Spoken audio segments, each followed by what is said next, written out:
Muy buenos días a todos y muchas gracias por tomarse el tiempo el día de hoy en acompañarnos en este webinario en conjunto entre Global Health Intelligence y Canifarma para hablar sobre el mercado de dispositivos médicos este año y a futuro. Mi nombre es Mariana Romero Roy, soy directora de Inteligencia de Mercado y de Desarrollo de Negocio en GHI y hoy seré su moderadora. Antes de empezar y de entrar en materia, quisiera pasar por algunas cosas con ustedes, empezando con nuestro aviso legal. Próxima diapositiva, por favor. Gracias. No leeré el aviso legal para no perder más tiempo. Básicamente lo que les decimos aquí es que todo lo que se ha discutido el día de hoy está basado en nuestro punto de vista y en nuestra investigación y por sí solo no es suficiente para tomar decisiones a largo plazo. Sin embargo, los invito a todos a que lo lean en su debido momento también. También quiero presentarles a nuestro selecto grupo de expositores el día de hoy, empezando con el fundador y CEO de Global Health Intelligence, Guillaume Corpart. También contamos con la presencia de Jorge Daniel Alarcón. Él es director de dispositivos médicos en Canifarma. El señor Alarcón tiene una trayectoria distinguida en las áreas de regulaciones, comercio exterior, abasto y relaciones con el gobierno en el sector de dispositivos médicos, no solo a nivel de México, sino de América Latina. Ha participado en el desarrollo y la actualización de normatividad sanitaria nacional, formando parte de grupos de trabajo y negociación con las autoridades nacionales e internacionales en temas técnicos, de comercio exterior y de tipo comercial y regulatorio, representante nacional de la industria de dispositivos médicos ante la COFEPRIS, la Secretaría de Economía y SAGARPA para la elaboración de normas técnicas y comerciales correspondientes al sector. Contamos también con la presencia del señor Javier Potes González. Él es fundador y director del Consorcio Mexicano de Hospitales. El señor Potes cuenta con más de 32 años de experiencia en la dirección de empresas de salud en el sector privado. Ha trabajado en conjunto con la Secretaría de Salud durante 20 años para mejorar la calidad y accesibilidad de la población al sistema de salud. De igual manera, ha buscado construir los vínculos con las asociaciones de aseguradoras, industria farmacéutica, médicos, centro de diagnósticos y farmacias para integrar y fortalecer el sector privado de la salud de México. Por último, el señor José Raúl Flores Fletes, quien es director general de BioGraft. El señor Flores dirige el Banco de Tejidos Musculoesqueléticos de BioGraft, donde se ha destacado por la reingeniería de las funciones departamentales y de posiciones gerenciales, la implementación de herramientas de planeación, mejorar la eficiencia productiva y por llevar a una empresa con números rojos a las ganancias. Antes de asumir su cargo actual, el señor Flores tuvo puestos de liderazgo en Boston Scientific, Colmar de México, Alberto Culver de México, Eli Lilly y otras empresas de renombre en el sector de la salud. Muchísimas gracias a todos por acompañarnos el día de hoy. Siguiendo adelante, también quiero hablarles un poco acerca de Global Health Intelligence para aquellos que no están muy familiarizados con la empresa. Contamos con más de 20 años de experiencia en la inteligencia de mercados en varios sectores, notablemente el de la salud. Es cuando en 2014 decidimos enfocarnos al 100% en esta industria que abarca tanto. Como podrán ver en pantalla, desde que lanzamos Global Health Intelligence, cada año sacamos nuevos servicios que son cruciales para todos los que hacen negocio en América Latina. También contamos con publicaciones con información única. Cada año sacamos nueva información que, como les comentaba, es sumamente importante para todos aquellos que trabajamos en esta industria. Ahora, para hablarles un poco acerca de las demás empresas presentes el día de hoy, le paso la palabra al señor Jorge, por favor.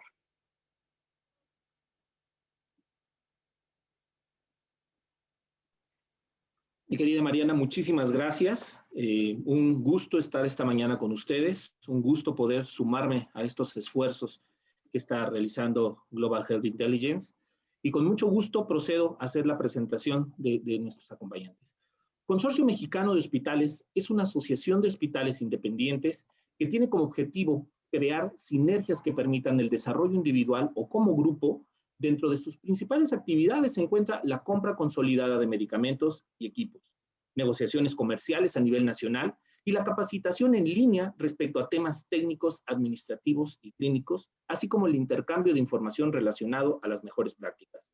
Tengo el gusto con ello de presentar o mencionar a nuestro representante de consorcio, a mi amigo Javier Potes. Por parte de Biograph de México, es una empresa de perfil nacional con capital mixto, nacida en el año de 2003. Su aportación en el sector salud es el desarrollo, manufactura y distribución de implantes ortobiológicos derivados de tejido humano, siempre cumpliendo con los más altos estándares de calidad. Su presencia comercial se encuentra en los mercados nacional e internacionales. Por su perfil, esta empresa apoya la investigación y el avance de las ciencias de la salud, brindando alternativas a la comunidad médica en la atención de sus pacientes. Bienvenido, Raúl. Finalmente, la Cámara Nacional de la Industria Farmacéutica, su fundación es desde el año de 1946. Es el ente gremial de la industria farmacéutica más grande en México. Cuenta al día de hoy con poco más de 180 empresas afiliadas de los 3 grandes rubros de la salud: medicina humana, medicina veterinaria y dispositivos médicos, divididos a su vez en 2 secciones: productos auxiliares para la salud, PAPs, y reactivos sistemas de diagnóstico, automonitoreo y cuidado personal, RSD. La Canifarma es un órgano de consulta y enlace que fortalece la vinculación ante los poderes públicos en representación de los intereses legítimos de la industria, preponderando la armonía y la concordancia entre las empresas, y el Estado en un estricto apego a los principios éticos con transparencia y responsabilidad social. Muchísimas gracias y muy buenos días. Muchísimas gracias, Jorge. Así entonces, les presentamos ahora la agenda del día de hoy. Empezaremos por ver a dónde se ubica México en el contexto global de la salud. Asimismo, nos adentraremos al tema del COVID para ver cuál ha sido el impacto en el mercado de equipos y dispositivos médicos.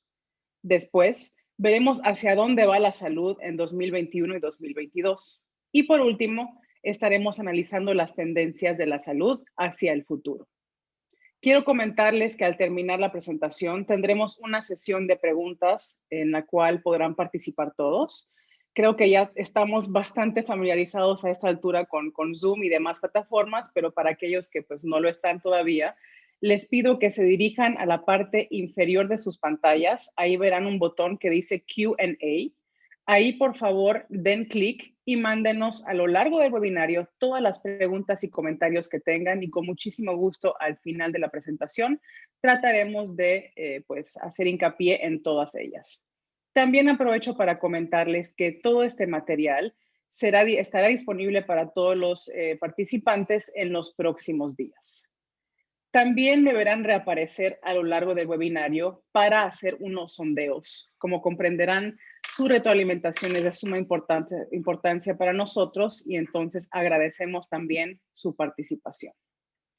Sin más, entonces, empezamos viendo a dónde está México en el contexto global y de hecho empezamos con el primer conteo o consulta de opinión. ¿Cuál es la razón por la cual usted se interesa en las tendencias del sector salud? Trabajo en un hospital y quiero saber qué está sucediendo a nivel nacional o regional. Trabajo para un proveedor de tecnología y quiero comprender mejor el mercado. Trabajo para una empresa de equipos y dispositivos médicos y deseo estar mejor preparado para el próximo año. Soy consultor y la presente es la información útil para mi actividad. O encuentro que este es un tema fascinante. Demos unos minutos para que todos puedan participar. Una vez más, muchas gracias por darnos sus respuestas y colaborar con nosotros en estas consultas de opinión que, como les comentaba anteriormente, estaremos teniendo a lo largo del webinario, y para ello estaré yo reapareciendo para guiarlos en ello. Para aquellos de ustedes que están llegando apenas, les comento que por favor pueden darle clic al botón inferior en sus pantallas que dice Q&A para poder enviarnos todos los comentarios y todas las preguntas que tengan, ya que al final tendremos una sesión de preguntas y respuestas en la cual pues estaremos respondiendo a la mayor cantidad posible que recibamos. Perfecto, ya tenemos los resultados. El 65% de ustedes trabaja para una empresa de equipos o dispositivos médicos y desea estar mejor preparado para el próximo. Seguido por que son consultores y la presentación es información útil para su actividad y o trabajan para un proveedor de tecnología y quieren comprender mejor el mercado. Una vez más, bienvenidos a todos. Muchísimas gracias por participar y le paso la palabra a mi colega Guillaume Corpa. Muchas gracias, Mariana. Gracias a mis colegas panelistas el día de hoy, a todos ustedes por estar aquí presentes. Si vemos el estado de los hospitales a nivel global, consideramos que hay aproximadamente 100,000 hospitales en el mundo. Una cuarta parte de estos hospitales se encuentran en países de economías desarrolladas, como son Estados Unidos, Canadá, Japón, Australia, Europa, entre otros. También es importante notar que una cuarta parte de los hospitales del mundo se encuentran en China y una cuarta parte de los hospitales del mundo se encuentran en América Latina. Por ende, podemos ver que América Latina es una gran región con intereses muy vinculados con el tema de la salud, ya sea para fabricantes de equipo, de dispositivos, de consumibles o de farmacéuticos. Y de hecho, si enderezamos una lista de los top 10 mercados emergentes por cantidad de hospitales que tiene cada uno, vemos que 4 de ellos se encuentran en América Latina. En primer lugar, Brasil, segundo lugar, México, luego Colombia y Argentina. Entonces, eso solo refuerza la importancia que tiene América Latina en la salud global y la importancia de América Latina para cualquier empresa de medicamentos o de dispositivos a nivel regional. Siguiente, por favor. Si vemos la infraestructura hospitalaria a nivel regional, vemos que estamos hablando de una región con casi 22,000 hospitales, con cerca de 1 millón de camas hospitalarias y 50,000 quirófanos. México, dentro de todo ese panorama, representa del 10 al 15% de toda la infraestructura hospitalaria a nivel regional. Pero hay una gran diferencia entre los hospitales de América Latina y de México y de otros países. De entrada, vemos que los países de América Latina tienen en promedio unas 45, 46 camas por hospital, comparado con 160 camas en un hospital típico de Estados Unidos o de Europa. Entonces, vemos que los mercados de América Latina, y aquí no es excepción el caso de México, son mercados mucho más fragmentados, es decir, que hay mucho más hospitales, pero de menor tamaño. También vemos que hay menos hospitales con la capacidad de convertirse en centros de alta especialización. Y por último, que muchos de esos hospitales no tienen el poder de apalancamiento, ya sea un poder de apalancamiento financiero, tecnológico, de camas o de flujo de pacientes, para poder realmente crecer e seguir invirtiendo en su propio crecimiento, ya sea en cuanto a equipo, en dispositivos, en atención, en camas o en otros. La inversión en bienes de capital y en equipo de capital, y en particular en tecnología, es crucial para seguir aumentando el flujo de pacientes y la atención que se le da a los pacientes. Y con capacidad instalada limitada, es difícil invertir en esas tecnologías. Siguiente, por favor. Vamos a ver ahora, y vamos a entrar en el tema del COVID y cómo ha impactado el mercado de la salud a nivel América Latina, pero en particular en México.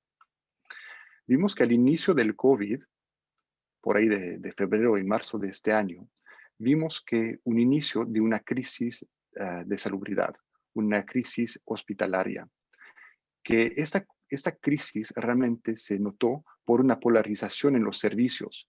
Por un lado, vimos un aumento tremendo en cuanto a la necesidad de atención primaria en los hospitales para realizar diagnósticos. Vimos hospitales saturados en cuanto a sus pacientes. Y poco después, vimos una caída tremenda en cuanto a algunos servicios dentro del hospital, en particular en cuanto a las visitas de los pacientes para ver a un médico y también en cuanto a las cirugías que se estaban dando en los hospitales. Esto, obvio, iba a afectar a toda la cadena de suministro de empresas que están abasteciendo estos hospitales, tanto en equipo como en dispositivos y en consumibles. Pero ¿en qué altura, en qué tamaño, en qué proporción y cuáles empresas en particular? Eso todavía se tenía que determinar. Nosotros aquí en Global Health Intelligence tenemos una metodología muy única para analizar el crecimiento de los mercados de la salud a nivel regional. Y entonces recién decidimos usar esa metodología para entender cuál fue el impacto real del COVID en los sistemas de la salud. Nuestra metodología se basa principalmente en el análisis de datos de importación, porque resulta que aproximadamente el 90 o 95% de todos los productos utilizados en hospitales son de importación.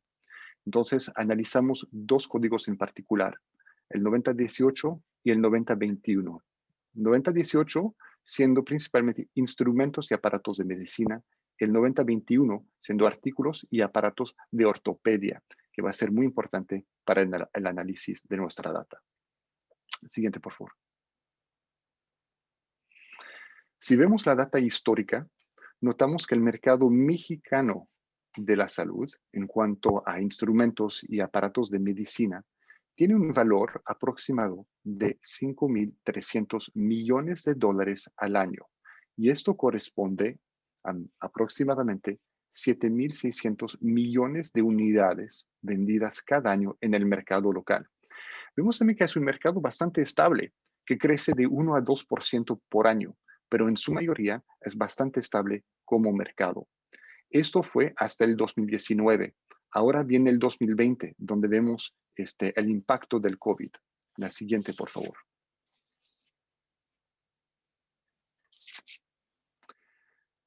Vemos que la estabilidad realmente del mercado se mantuvo hasta el 2019. Y como les comenté, en el segundo trimestre de este año vimos una caída fuerte, una caída del 30% en cuanto al valor de las unidades traídas a México y una caída del 15% en cuanto a la cantidad total de unidades traídas en el mercado.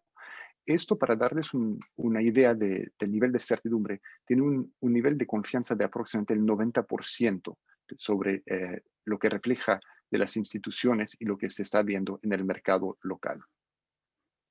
La siguiente, por favor. Como les comenté hace un momento, analizamos dos fracciones, la 9018, que son instrumentos y aparatos de medicina, y la 9021, que son artículos y aparatos de ortopedia. Y vemos que en el segundo trimestre de este año hubo una caída en ambos casos, pero la caída más fuerte fue en los artículos y aparatos de ortopedia. Entonces, con esto en mente, Javier, quisiera empezar contigo, por favor, porque quisiera entender y escuchar de ti directamente qué has visto y qué has escuchado de los hospitales privados en México y si esto es una realidad que han vivido todos. John, gracias. Muy buenos días a todo el auditorio que nos escucha y a los panelistas que nos acompañan. Sí, efectivamente, los datos que presentas son concordantes con lo que hemos visto nosotros. Entendería que lo que corresponde a los equipos del 90-21 son consumibles y los 90-18 más bien equipo que tenemos en los hospitales, lo cual se me hace muy congruente la información que presentas, porque sí, efectivamente tuvimos una disminución drástica en todo lo que son cirugías selectivas. La ocupación de los hospitales, que podríamos decir en promedio, quizás la mayoría anduviera en el orden del 60-70%, se redujo a 20-30% a raíz del COVID, principalmente por la postergación de muchas cirugías selectivas, principalmente relacionadas con ortopedia, que me parece que coincide perfectamente con esta gráfica. No así tanto la caída en equipamiento, donde las inversiones no son a corto plazo, no son día a día, sino que son por ciclos. Y bueno, sí se ve una disminución en el ciclo de reinversión en el 2020, que yo espero que se empiece a recuperar en el 2021, o por lo menos se detenga esa caída. En la parte de artículos y aparatos de ortopedia, por ahí veremos algún repunte a partir de el último cuatrimestre del año, que diga que la tendencia disminuye un poco en la caída. O sea, a final de cuentas, regresamos a hacer algunas cirugías, sin embargo, otra vez llega la segunda ola de COVID y eso no sé qué tanto pueda ayudar a que se eleve esa gráfica, la tendencia de esa gráfica. Pero sí, yo creo que es perfectamente congruente con lo que estamos viendo en ese sentido y esa sería la explicación. Sí, gracias, Javier. Entonces hay que mantener el dedo en el pulso para ver qué está pasando en el tercer cuatrimestre y en el último cuatrimestre del mundo, de este año, para ver cómo va a reapuntar estos datos. Raúl, tú como BioGraft, en ese sentido, eres un fabricante nacional, que es algo importante, nacional, pero también de exportación y también operando en ese mercado de ortopedia y de tejidos. Entonces, quisiera entender tu punto de vista porque te aporta mucho valor a todo eso. ¿Cómo viviste esa crisis? ¿Cómo la estás viendo? ¿Cómo reflejan estos datos sobre el negocio? Claro, con mucho gusto, Guilón, y muchas gracias por la invitación a estar en este panel, que es la verdad muy eficiente para todos nosotros. Bueno, como fabricante, ¿qué es lo que vivimos? Pues yo quiero empezar, y es correcto lo que dice Javier, también nosotros lo vivimos.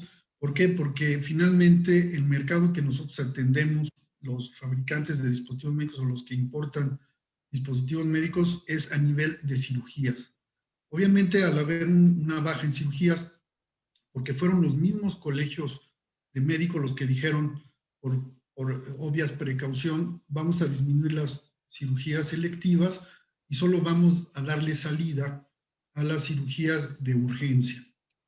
Y esta varía de sector a sector. Evidentemente, en la parte de ortopedia pura, que es donde está mi mercado, nosotros vimos una disminución del 60 al 70% en las cirugías, una afectación de ese tamaño en el mercado.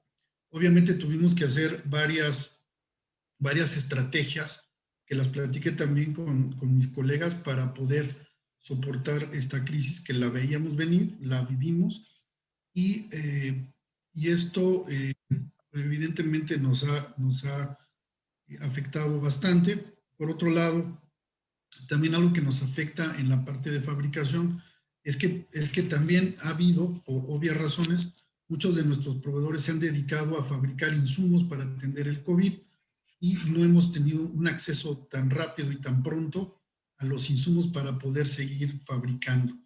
Entonces, por un lado, se nos cae el mercado por las bajas en cirugías selectivas y por otro lado, también nuestro ritmo de fabricación, que además lo bajamos, también se vio afectado por una escasez de insumos. Entonces, esto es lo que nosotros hemos visto en este año. Lo que estamos viendo también a partir de este trimestre es un repunte que supongo que vamos a hablar de él en próximas láminas, estimado Guilón. Excelente, muchas gracias, Raúl. Y Jorge, quisiera entender tu punto de vista, o sea, tú siempre estás a la escucha de los socios de la Canifarma, de los miembros. ¿Cómo lo has vivido? ¿Cuáles son los ecos que has escuchado por parte de todos en cuanto a este tiempo que llevamos de la crisis del COVID? Claro que sí, yo, muchas gracias. Pues mira, es un tema que en cuanto a opiniones respecto al tipo de empresa se divide, ¿no?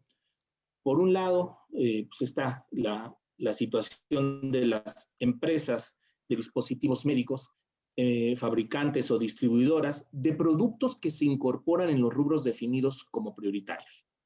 Equipo de protección, equipo de soporte de vida y pruebas diagnósticas, las cuales han podido apoyar de manera directa las demandas de las instituciones de salud. Y si bien es cierto, podríamos nosotros pensar que eso ha involucrado grandes beneficios para estas, también es cierto que las empresas colocadas en este rubro han tenido que realizar las adecuaciones sanitarias recomendadas para garantizar las condiciones óptimas de su personal en las plantas de fabricación con la intención de no detener la producción de insumos y poder con ello abastecer las demandas requeridas. Por otro lado, se encuentran aquellas empresas que fabrican o distribuyen productos que no se encuentran relacionados con la atención a COVID, las cuales, de conformidad con los requerimientos realizados, tuvieron un decremento significativo que además se agravó con el confinamiento de las personas y la suspensión de actividades laborales.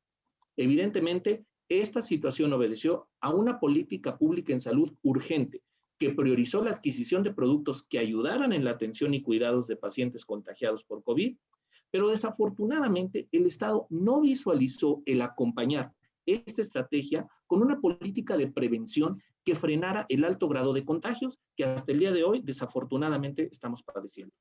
Esta situación ha provocado un porcentaje alto en la ocupación de camas en hospitales, restando con ello espacio a pacientes que deberían de ser atendidos por cirugías programadas y terapias pendientes, forzando con ello que tanto los pacientes como los profesionales de la salud se vieran obligados a postergar sus cirugías y tratamientos para mitigar y evitar el riesgo de contagio. Esta situación provocó la disminución general en aproximadamente un 29.2% en el consumo interno de insumos, sumando con un incremento en la inflación del 3.6%. No obstante ello, y sumando a la falta de adquisiciones de la que hablamos, y que es un grave problema, se suma la problemática provocada por los adeudos de las compras públicas de años anteriores, los cuales evidentemente restan números al flujo. Te puedo decir en conclusión que este decremento representa grandes consecuencias significativas para las empresas del gremio. Excelente, gracias Jorge, y creo que vamos a entrar al tema de la distinción entre públicos y privados en un momento más, pero antes de esto vamos a pasar a la siguiente diapositiva. De hecho, vamos a ver dos diapositivas aquí sobre justamente lo que estás comentando, Jorge. Para algunos productos vemos un aumento en cuanto a la demanda a raíz de la crisis sanitaria, y para otros productos vemos una baja, una contracción muy fuerte en cuanto a la demanda de sus productos. De entrada, los productos que más demanda tuvieron, principalmente todos los productos vinculados con el soporte de vida, el monitoreo de pacientes, oxímetros, electrocardiógrafos, bombas de infusión, todo lo que está vinculado con mantener al paciente, mantenerlo salvo, sano y vivo. Aquí son algunos ejemplos de productos que realmente aumentaron en cuanto a demanda en el segundo trimestre de este año. Comparado con la siguiente lámina, por favor, en lo cual vemos, Raúl, creo que tú lo comentaste hace un momento y lo comentaste muy bien, todo lo que está vinculado con cirugías y en particular todo lo que son cirugías electivas. Vimos una contracción muy fuerte, una contracción en todo lo que es cirugía estética, por ejemplo, o hasta productos ortopédicos, como demostró la gráfica hace un momento. Vemos una contracción sumamente fuerte. Engrapadoras quirúrgicas, por ejemplo. Y algo interesante que no es únicamente vinculado con los consumibles o lo que se usan en cuanto a dispositivos en el día al día, pero también un freno en cuanto a las inversiones pesadas o las inversiones fuertes. Y Javier, lo comentaste hace un momento, quisiera regresar a ese punto contigo en un segundo, sobre, por ejemplo, la compra de resonancias magnéticas o de equipo que realmente cuestan cientos de miles de dólares, casi millones de inversiones en algunos casos, pues también se están frenando a raíz de esto, a raíz también del impacto financiero y económico que están sufriendo algunos hospitales. Entonces, Javier, empezamos contigo. ¿Cuál ha sido la polarización o el impacto de esa polarización en los hospitales privados y si has notado algún impacto sobre, por ejemplo, la tasa de los pacientes de ir al hospital y si eso tuvo repercusiones sobre los aspectos financieros? Sí, con todo gusto. Bueno, yo creo que si buscamos una palabra que caracterice lo que hemos estado viviendo con el tema de la pandemia y el COVID, creo que es incertidumbre, ¿sí? Una incertidumbre de la población, incertidumbre de los médicos, incertidumbre de los hospitales y obviamente de los proveedores en ese sentido. O sea, no tenemos claro qué va a pasar, cuánto va a durar esto. No teníamos suficiente información en un principio de cómo manejar el tema del COVID, qué tan riesgoso era. Las primeras medidas que se tomaron, ahorita vemos que quizás fueron exageradas en cierta medida, que se tomaron en función de lo que pensábamos que era el contagio. Conforme fuimos observando que quizás no era tanto, se relajó demasiado, otra vez vino una segunda ola, etcétera. Estamos aprendiendo todavía en todo este esquema. Y en esa incertidumbre, Creo que los hospitales lo que hemos optado más bien es decir, bueno, ok, tenemos que dejar pasar un poco de tiempo, observar cómo se está comportando el mercado, cómo se están comportando los pacientes, el virus, qué pasa con las vacunas, y en función de eso ya empezaremos a tomar decisiones a partir del último trimestre de este año o el primer trimestre del año que entra. Sí, esto cambia mucho para nosotros los temas de inversión. Si estamos viendo que el comportamiento se mantiene más o menos igual, obviamente seguirá aplazándose ciertas inversiones en equipamiento. Si vemos que la vacuna nos empieza a ayudar a que esto haya más tranquilidad, creo que poco a poco iremos recobrando la confianza para hacer las inversiones conforme estaban planeadas. Quizás aquí quepa un comentario en el caso de nosotros en particular, donde estamos aprovechando para hacer estos inventarios de equipo y decir, bueno, a ver, cómo estamos en general entre los hospitales del consorcio y en conjunto, qué es lo que tendríamos que ver para inversiones en los próximos 5 años. Sí, creo que es un buen momento para hacer un alto y hacer un plan de inversión, considerando obviamente que el tema del COVID, pues si bien vamos a tener que convivir con él quizás algún tiempo, no es lo que puede marcar la pauta de los próximos 5 años tampoco. Yo concluiría con eso, John. Creo que sí, la incertidumbre nos ha congelado a todos en ciertos sentidos, pero poco a poco hemos tenido que ver cómo seguir adelante. Y pongo como último comentario el tema de los médicos. Los médicos en un principio, como bien comentaban, se resguardaron, pero después pues tienen que seguir operando, tienen que vivir y se han dado cuenta que pueden ir a los hospitales con seguridad. La tasa de infecciones del personal de los hospitales privados es muy baja y hemos podido seguir trabajando. Entonces, creo que eso poco a poco irá reactivando la normalidad en los hospitales. Excelentes puntos, gracias Javier. Y siempre me encanta escuchar tu punto de vista porque sé que estás en contacto constante con los hospitales, escuchando esto de viva voz. Y muy acertado tu punto que la situación del COVID es una situación que no hay que perder de vista, es temporal. Vamos a tener que aprender a vivir con ella y seguir ofreciendo servicios de salud a la población. Tenemos grandes desafíos en América Latina en cuanto a la salud. En México no es excepción. En cuanto, por ejemplo, a las tasas de obesidad que nos perjudican o el envejecimiento general de la población, tenemos que atender a las necesidades básicas, a seguir operando a gente, a seguir atendiendo a personas. Y como bien dices, Javier, pues la tasa de infección en hospitales privados es sumamente baja.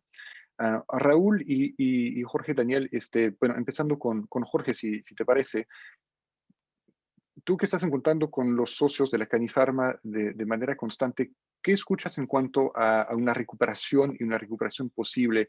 Porque vi que hay varias preguntas que están entrando aquí en el Q&A preguntando sobre esta recuperación. Entonces, ¿cómo lo ves? ¿Cómo lo sientes? ¿Qué has escuchado? Pues mira, Guillaume, en principio te puedo compartir que es muy incierto el que en este momento la industria pueda tener definida una estrategia exacta para el 2021.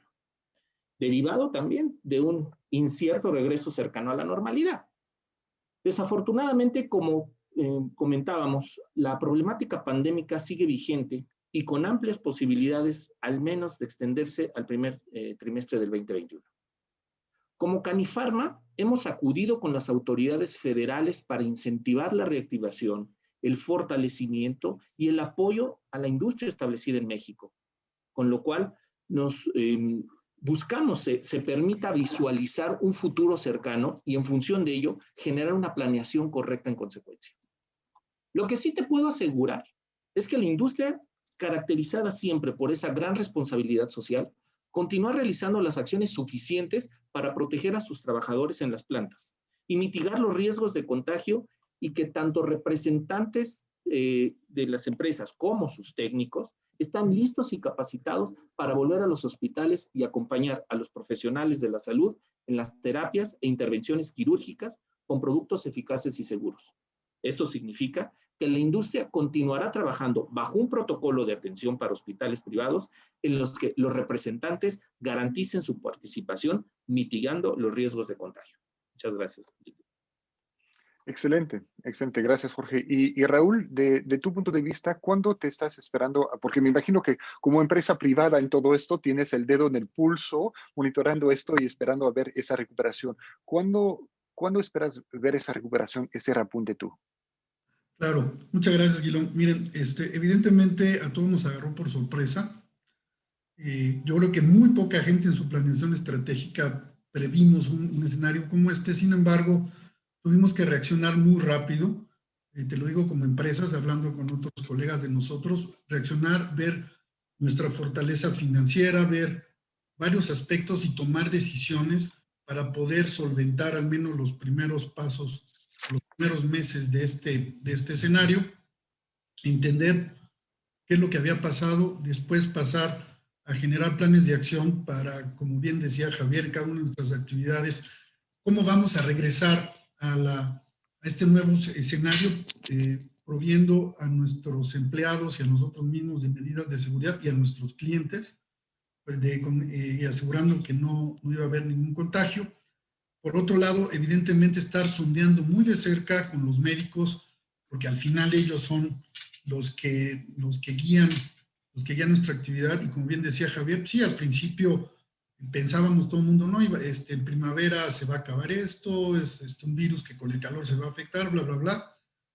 Y los médicos dijeron, bueno, sí podemos tomar un descanso de 2, 3 meses, pero se ha extendido esto y como bien dice Javier, pues a todos nos aprieta el bolsillo.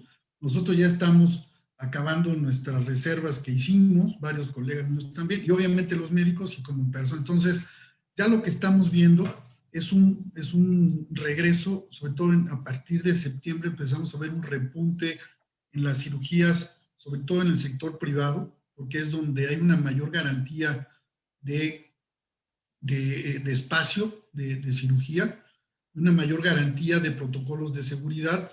Entonces, ya empezamos a ver un repunte, digamos, entre un 20 y un 30% de cirugías adicionales, que nos ha venido a dar un respiro, y esto tiene que ir subiendo. Ahora, el detalle aquí es que quienes ya no están, o quienes están más cautos para hacerse la cirugía son los pacientes.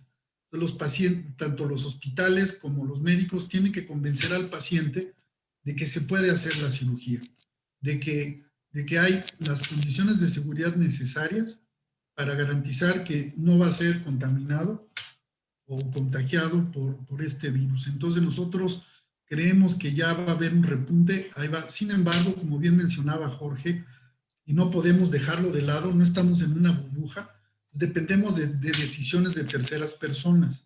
En este caso, de quien está llevando la cabeza de la lucha contra la pandemia, y tenemos que agarrar lo que creamos que sea razonable, ir más allá en cuanto a medidas, qué es lo que estamos haciendo, ir más allá, yendo un paso adelante de lo que nos dictan, de cómo está el panorama, para poder aportar algo de certeza a esta recuperación. Yo creo que va a ser muy crucial observar el comportamiento de la pandemia en noviembre, diciembre, enero, para ver si para el Q2, o al menos que se mantenga esta tendencia de recuperación no tan rápida, porque hay muchas cirugías electivas. No sé, Javier debe tener mejor el dato de cuántas cirugías están postergadas, que son realmente miles de cirugías. Entonces, hay que ver. Yo creo que para Q2, si se mantiene una buena óptica de parte de nosotros, de los hospitales, de nosotros como ciudadanos, podemos ver una recuperación más sólida hacia el Q2 de 2021. Excelente, gracias Raúl. Y de hecho esto concuerda con mucha data que nosotros también estamos levantando en el mercado semana con semana. Javier, veo que tienes algún comentario adicional sobre este punto. Sí, quisiera comentar, reforzando lo que comentaban ahorita Jorge y Raúl. Quizás muchos de ustedes hayan escuchado el convenio que firmamos los hospitales privados con el gobierno para atención de pacientes no COVID, lo cual lo enfocamos en su primera fase prácticamente la atención de partos y cesáreas. Hemos estado platicando mucho con gobierno. Creo que algo positivo que trajo el COVID fue que creó canales de comunicación entre el sector público y el sector privado hospitalario para poder atender en un momento dado el gran rezago que hay de cirugías selectivas, sobre todo en la parte de ortopedia, que se habla de alrededor de 600,000. Entonces, no estamos únicamente esperando a ver qué sucede, sino que realmente estamos tratando de colaborar con el sector público para poder compensar este rezago que hay y al mismo tiempo reactivar el mercado que ustedes representan, ¿no? Entonces, quería hacer ese comentario nada más. Excelente, excelente punto, Javier. Muchas gracias.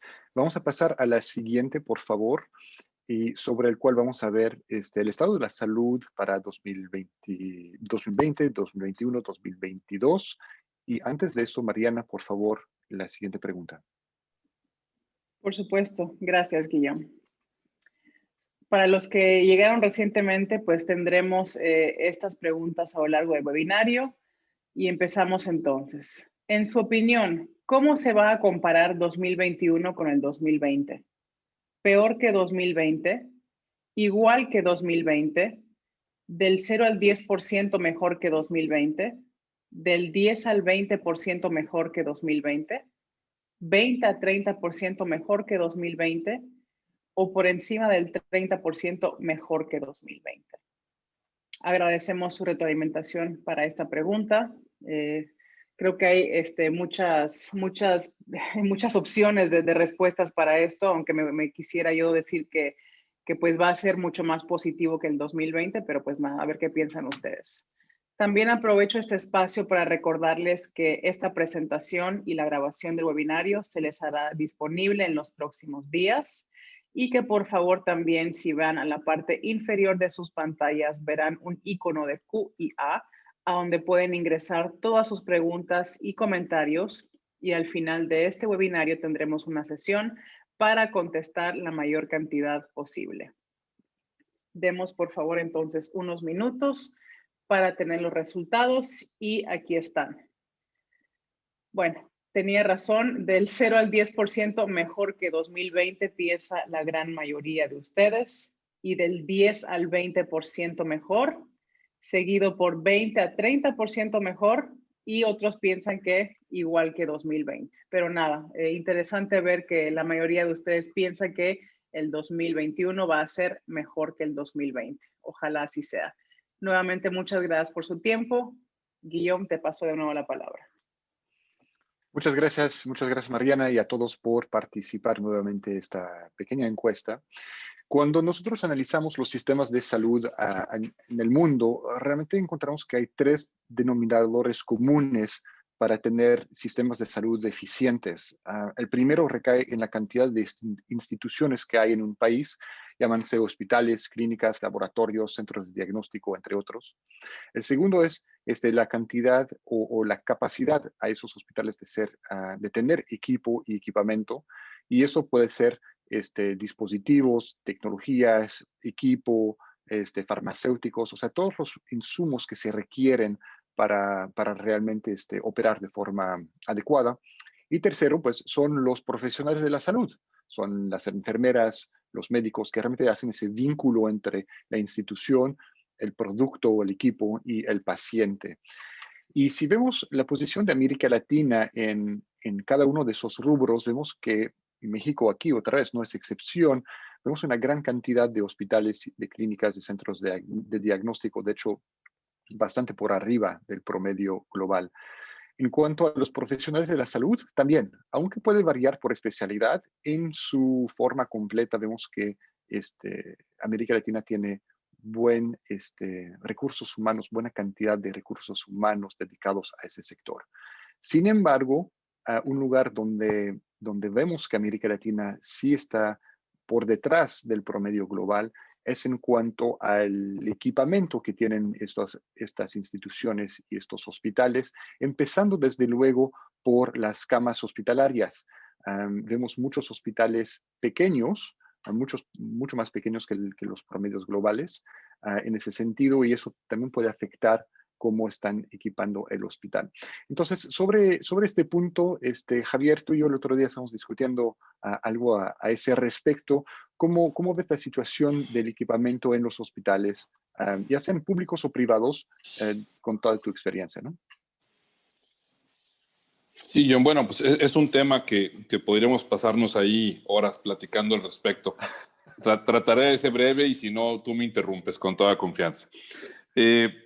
Sí, normalmente cuando una empresa extranjera viene a México y ve 125 millones de habitantes, dice, bueno, aquí hay un mercado impresionante por desarrollar, ¿no? Sin embargo, yo le agregaría un elemento adicional a los tres que mencionaste: instituciones, equipamiento y profesionales de la salud, que tiene que ver con el sistema de salud. El sistema de salud no se puede cuantificar tan fácilmente, no podemos cuantificar como puedes tener en hospitales, equipos y profesionales, pero realmente es el efecto multiplicador que es lo que genera la oportunidad de mercado. Cuando llegan proveedores de Colombia, de Argentina, de Chile, con poblaciones de 30, 40 millones de habitantes, y ven sus indicadores de ventas comparado con lo que se puede hacer en México, ven en México una gran oportunidad. Sin embargo, hay dos elementos fundamentales. Uno, que nuestra prestación de servicios es predominantemente público, y el otro, que el sector privado en la parte de infraestructura está sumamente pulverizado. Hablábamos de cerca de 3.500 hospitales en México, pero esa pirámide de 3.500, pues realmente los hospitales que pueden ser comparables con hospitales de otro tipo en América Latina, quizás no lleguen a 50. ¿Sí? Después tendremos hospitales más parecidos a los del consorcio, que son hospitales en promedio de 35 o 40 camas, y que quizás sean otros 200, 300 hospitales. Y después tenemos 3.000 y pico pequeños hospitales en el país, donde su nivel de equipamiento es sumamente bajo. Yo creo que eso, pues como bien lo presentas tú en estas gráficas, refleja nuestra realidad, es la fotografía de cómo estamos. Sin embargo, quisiera, si me permites 2 minutos más, hablar un poco de hacia dónde vamos hacia todo esto, ¿no? Creo que lo que estamos viendo en México, obviamente hay una crisis en la parte pública, en la prestación de servicios, en la oferta de servicios del sector público. Creo yo que se puede llegar a agudizar un poco más. El gasto de bolsillo se está elevando profundamente, estábamos en el 49%, el próximo indicador definitivamente estará arriba del 50%, y esto está obligando a los hospitales a que cambiemos nuestra forma de pensar y de prestar el servicio. Y dentro de este esquema de que te hablaba del sistema de salud, tenemos que buscar esquemas de financiamiento diferente para la población, cómo la población pueda pagarnos de forma diferente el servicio que no sea pago de bolsillo. Ahí estamos hablando con las aseguradoras para crear productos nuevos de bajo costos, seguros de gastos médicos que puedan rondar alrededor de los 7,000, 6,000 pesos de prima anual, de manera que podamos organizar el gasto y podamos fortalecer estos hospitales pequeños y medianos del país, que van a requerir mayor equipamiento, ¿sí? Van a requerir mejor equipamiento para poder prestar servicio a más volumen. ¿Qué implica esto? Y esto lo hago extensivo a la gente que nos escucha: salirnos de una observación pasiva del mercado y volvernos unos participantes activos en el cambio del mercado. ¿Sí? ¿Qué es lo que estamos tratando de hacer los hospitales? Los hospitales estamos diciendo, si no incluimos el financiamiento a la salud en nuestra oferta de servicios, los pacientes no van a poder pagarnos el servicio. ¿Sí? Entonces, de igual manera, creo que los proveedores de diferentes equipos e insumos tenemos que empezar a dialogar más para ver cómo reforzar y organizar el mercado privado, que es muy grande y donde hay grandes oportunidades. Termino con un dato. Hicimos una evaluación de nuestros 45 hospitales medianos y cada uno en lo particular quizás no sea muy atractivo para muchos proveedores, pero en conjunto identificamos 11,571 activos que representan en valor de reposición 85 millones de dólares. ¿Sí? Creo que en ese sentido, la agrupación de estos pequeños hospitales en diferentes grupos sí puede tener un valor muy interesante para la proveeduría que representa Canifarma, por ejemplo, en este caso. Excelente, muchas gracias, Javier, para esa aportación. Veo que hay algunas preguntas vinculadas que están entrando, una por parte de Eduardo Leija, y la voy a dirigir hacia ti, Jorge, porque es algo sobre lo cual platicamos el otro día. Voy a refrasear un poco la pregunta en ese sentido, hablando específicamente de la nueva estrategia de adquisición pública en México. ¿Cómo afecta eso al acceso a las nuevas tecnologías y en los hospitales? Híjole, bueno, a ver, tenemos, es un tema muy interesante. Me sumo también un poquito al comentario que hizo Javier, referente a que México es un mercado muy atractivo para la industria. En México hoy existen poco más de 2.400 unidades económicas dedicadas al sector de los dispositivos médicos, que participan justamente en toda su cadena: fabricación, distribución, almacenamiento y comercialización de este tipo de insumos. En respuesta a la pregunta que hace el panel, me gustaría, antes de poder compartir la respuesta, poder mencionarles previamente que existe un grave desequilibrio entre lo que se fabrica, lo que se demanda y lo que realmente se consume en México. En este rubro se involucran dos grandes actores de manera general y uno particularísimo para el sector público. La disponibilidad de claves es el primero, y en ese rubro el Consejo de Salubridad General actualmente realiza esfuerzos para la actualización del Compendio Nacional de Insumos, el cual hoy en día tiene el gran reto de incorporar tecnologías innovadoras en favor de la población. Como segundo, la convergencia regulatoria. En ese rubro, el regulador hoy se encuentra frente a grandes retos por no contar con estándares regulatorios armonizados con las tendencias internacionales relativas a la revisión de nuevas tecnologías, situación que provoca al interior una diversificación de criterios que en un principio deberían ser homologados, traduciéndose esta situación en una gran cantidad de trámites rezagados y sin atención de nuevos dispositivos médicos.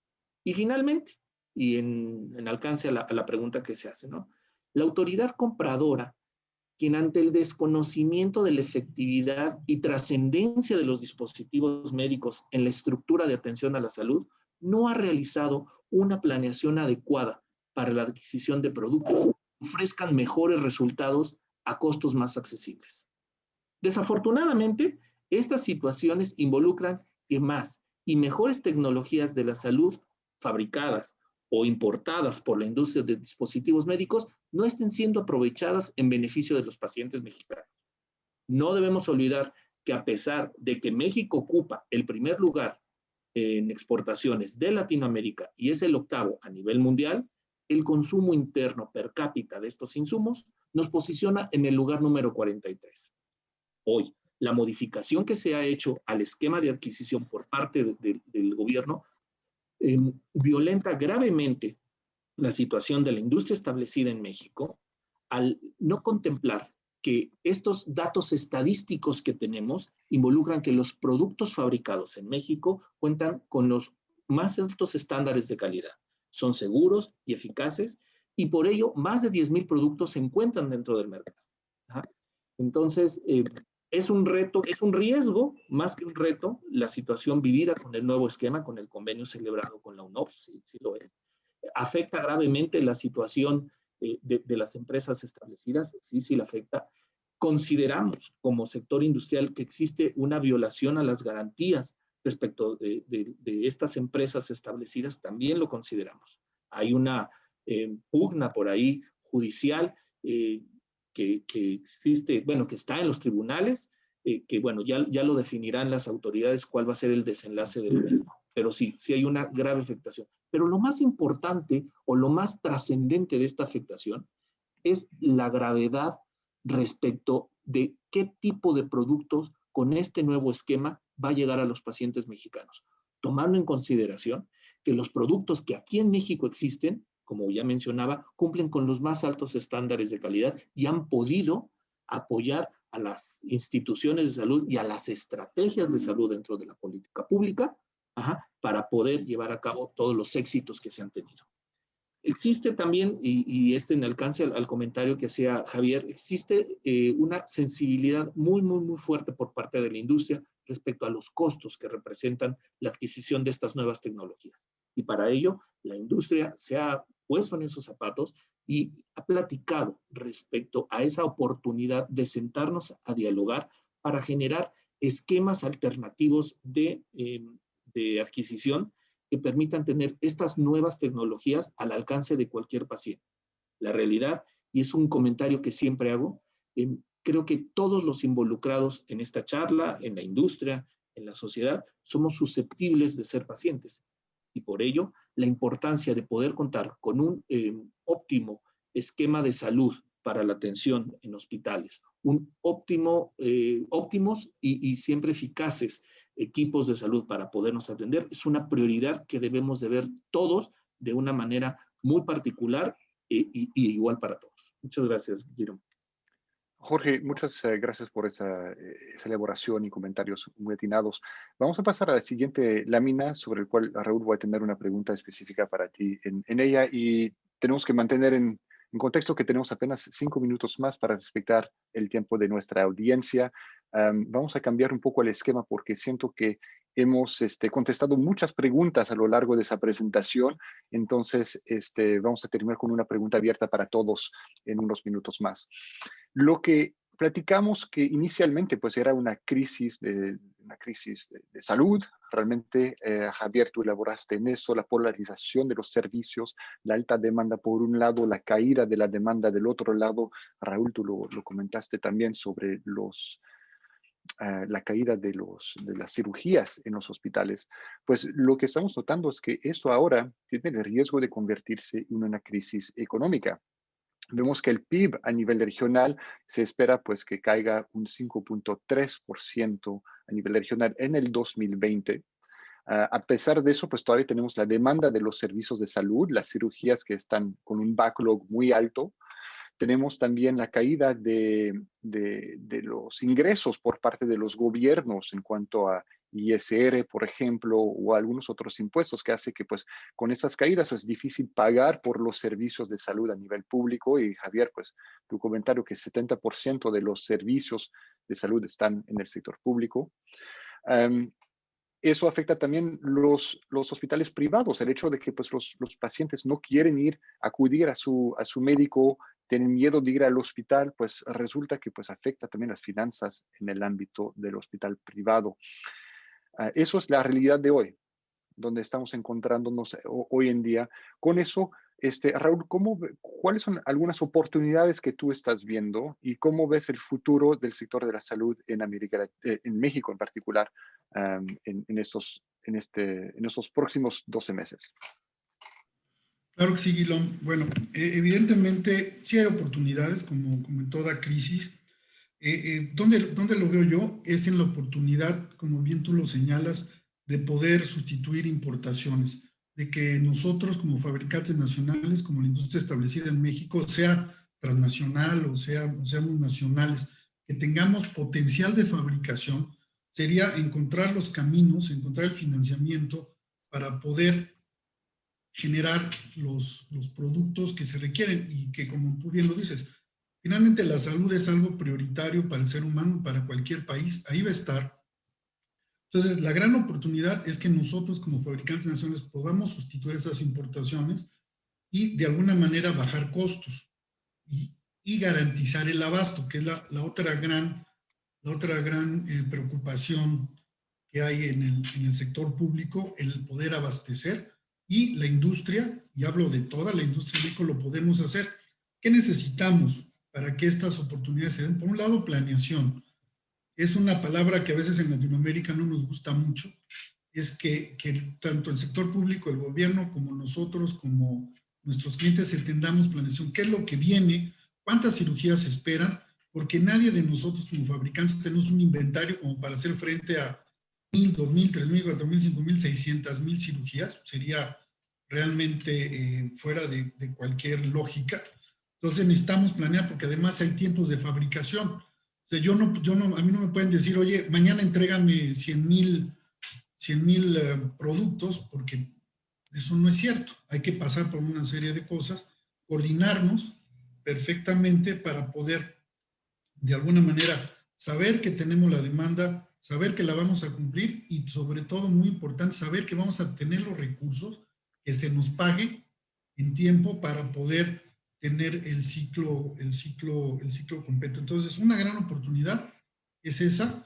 En México tenemos la capacidad intelectual y la capacidad de fabricación para generar inclusive nuevos productos.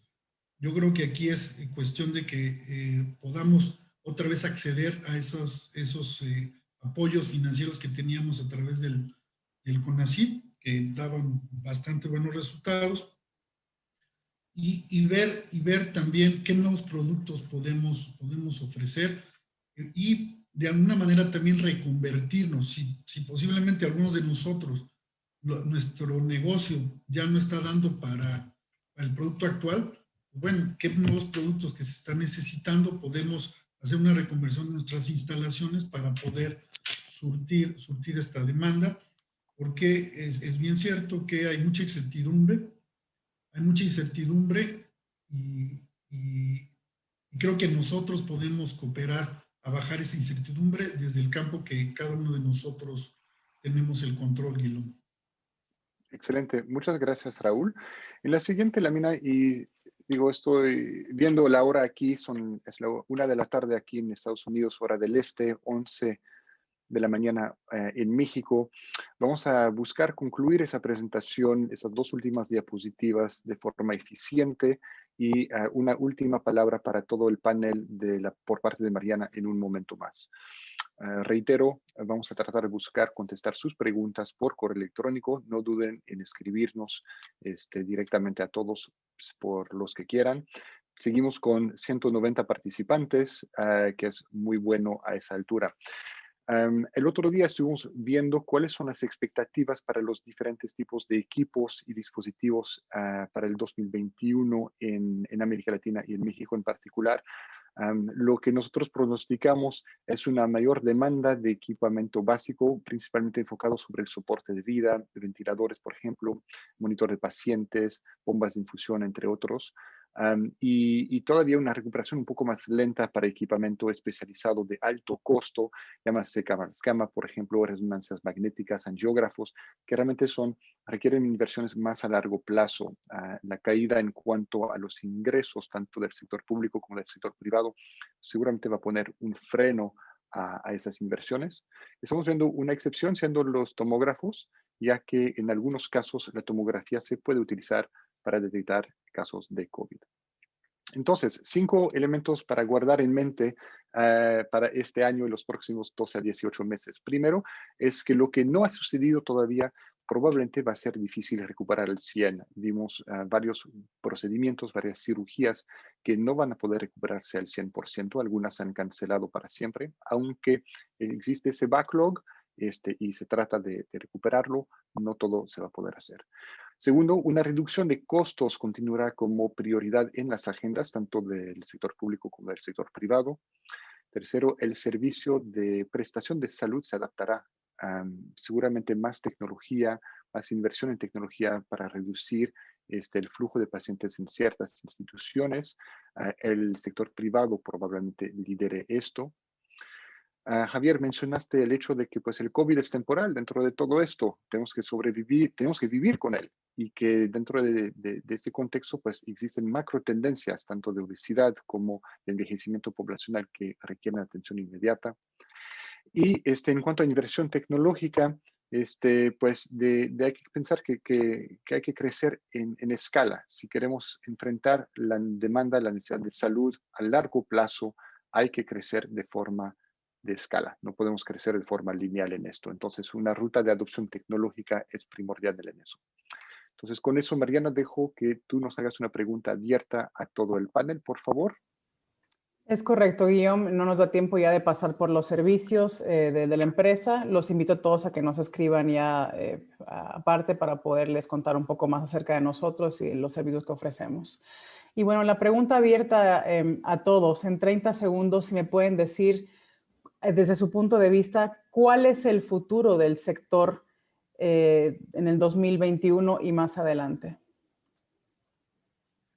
¿Quién se anima primero? Raúl, adelante, por favor.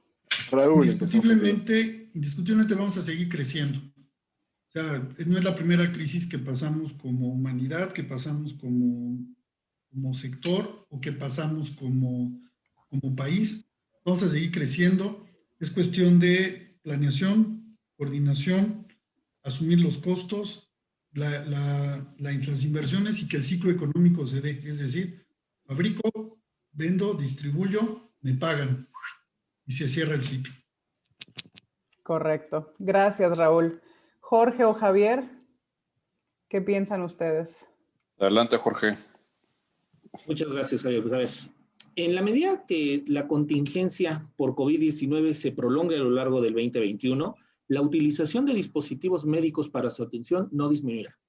En este punto se deberán de gestionar decisiones de política pública para que otras enfermedades de prevalencia en México, como la diabetes, enfermedades renales, cardiovasculares y cáncer, entre otras, puedan ser atendidas a la par que la estrategia de la contingencia.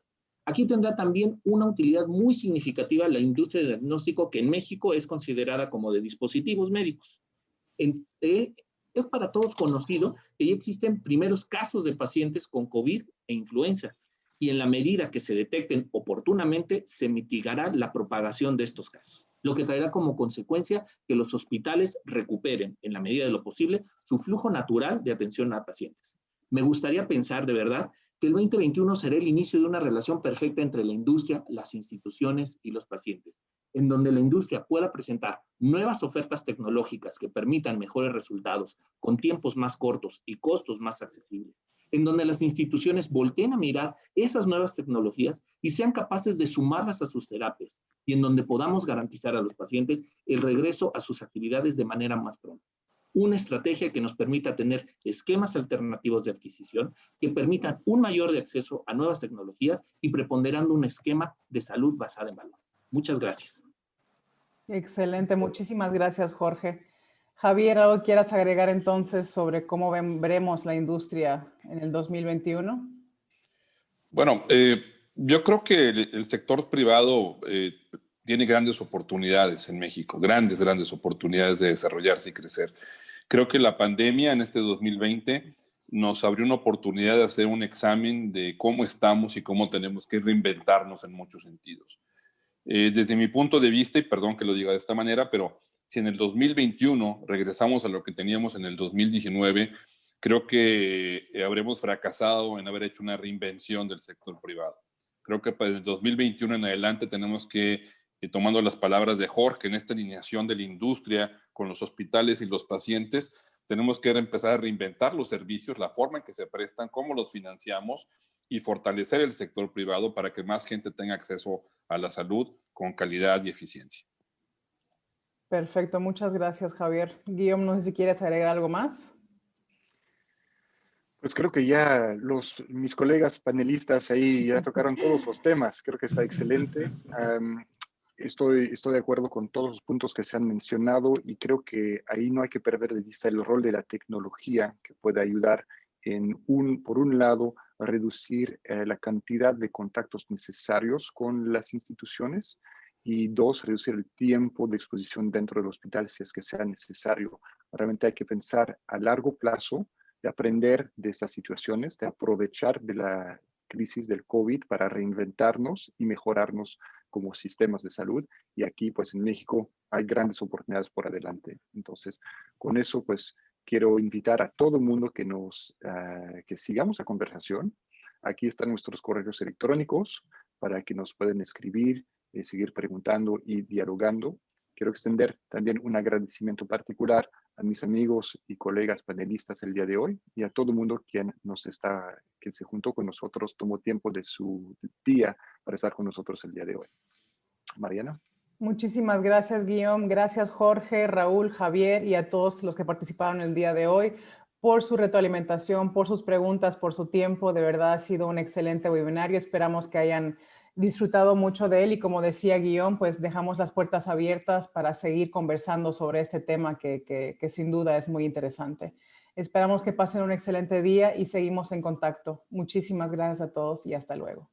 Gracias a ustedes por invitarnos. Gracias, muy buenas tardes. Buenas tardes a todos. Hasta luego. Nos vemos. Bye.